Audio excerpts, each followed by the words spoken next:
नमस्कार साथियों, फिर से हमारे चैनल में आपका स्वागत है।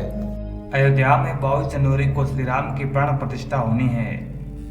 श्री राम जन्मभूमि का विवाद सालों से चला आ रहा है। हिंदू और मुस्लिम पक्ष विवादित जमीन पर अपना अपना दावा जमाते रहे और सुप्रीम कोर्ट तक गए। आखिरकार साल 2019 में सुप्रीम कोर्ट ने हिंदू पक्ष में हक में फैसला लिया और मंदिर निर्माण का रास्ता साफ हुआ। अयोध्या में राम मंदिर वहीं बन रहा है जहां का विवादित बाबरी मस्जिद हुआ करती थी, जिसे साल 2092 में ढहा दिया गया था। 6 दिसंबर 1992 में क्या हुआ था? 6 दिसंबर 1992 की सुबह विश्व हिंदू परिषद, बजरंग दल और संघ के तमाम नेता और हजारों कारसेवक विवादित ढांचे के आसपास इकट्ठा होने लगे। 10 बजे तक सैकड़ों की तादाद में कारसेवक विवादित ढांचे के इर्द गिर्द लगी कंटीली तार को हटाते हुए अंदर घुस गए। कुछ कारसेवक गुंबद के ऊपर चढ़ने लगे। करीब 11:30 बजे विवादित ढांचे का पहला गुंबद तोड़ दिया गया। दोपहर के 1 बजे तक तीनों गुंबद गिरा दिए गए। हालांकि विश्व हिंदू परिषद ने पहले घोषणा की थी कि 6 दिसंबर को सिर्फ प्रतीकात्मक तौर पर कार सेवा होगी और उत्तर प्रदेश की तत्कालीन कल्याण सिंह सरकार को भी ऐसा ही आश्वासन दिया था। यहाँ तक कि कल्याण सिंह सरकार ने कार सेवा से पहले सुप्रीम कोर्ट बाकायदा हलफनामा देकर कहा था कि विवादित ढांचे को कोई नुकसान नहीं होने देंगे। बाबरी के मलबे पर मुस्लिम पक्ष 6 दिसंबर 1992 को जब विवादित बाबरी मस्जिद ढहाई गई तो वहां सिर्फ मलबा बचा रहा गया। हालांकि सुरक्षा की दृष्टि से भारी पैमाने पर यूपी पुलिस ने लेकर पैरामिलिट्री के जवान तैनात कर दिए गए। विवाद जब सुप्रीम कोर्ट में पहुंचा तो मुस्लिम पक्ष बार बार कहता रहा कि बाबरी मलबे पर उनका अधिकार है।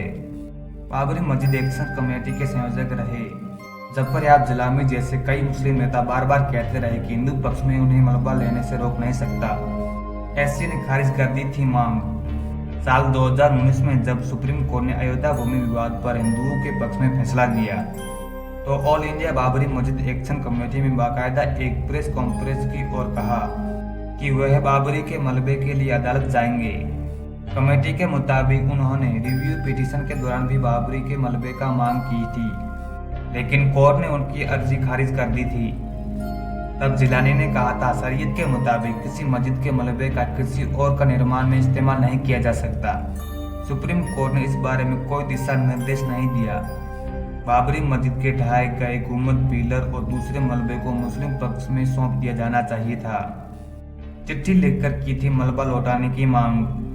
साल 2019 के सुप्रीम कोर्ट में फैसले के बाद ऑल इंडिया बाबरी मस्जिद कमेटी ने हिंदू पक्ष के एक पत्र लिखा और सद्भावना के नाते मस्जिद का मलबा और अवशेष लौटाने की मांग की।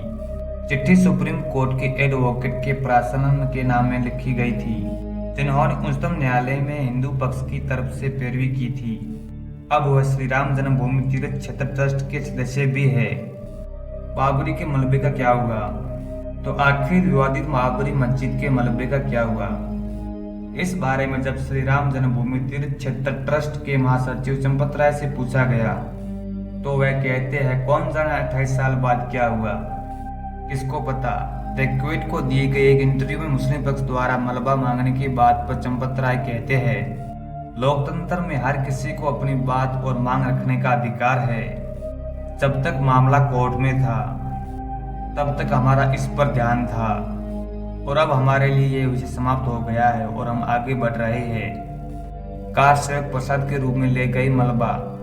विश्व हिंदू परिषद द्वारा बनाए गए राम जन्मभूमि न्याय के वरिष्ठ सदस्य महंत कमल नयन दास कहते हैं कि 1992 में राम भक्तों ने जब विवादित ढांचा गिराया तो कुछ भी बचा था उसे राम जन्मभूमि प्रसाद के रूप में अपने साथ रख लिया, कुछ नहीं छोड़ा वहाँ। महंत कमल नयन दास से जब पूछा गया कि आखिर कौन राम भक्त मलबा ले गए तो कहते हैं कि राम भक्त देश भर में हैं, कौन मलबा ले गया, कहाँ ले गया, इसका पता नहीं है। वीएचपी ने क्या बताया था? विश्व हिंदू परिषद के नेता सुरेंद्र जैन कहते हैं कि अब बाबरी मस्जिद के मलबे का जिक्र करने का कोई मतलब नहीं है, वैसे भी यह कभी मस्जिद थी ही नहीं। ऑल इंडिया बाबरी मस्जिद की कमेटी की तरफ से हमें चिट्ठी लिखी गई थी, लेकिन उन्होंने कभी गंभीरता नहीं दिखाई क्योंकि उन्हें पता था इस मामले में कोई दम नहीं है। जय श्री राम दोस्तों। तो ये वीडियो आपको कैसा लगा? अगर अच्छा लगा हो तो लाइक और कमेंट जरूर करें और दोस्तों ऐसे ही वीडियो के लिए हमारे चैनल को सब्सक्राइब करना ना भूलें। जय श्री राम, जय अयोध्या।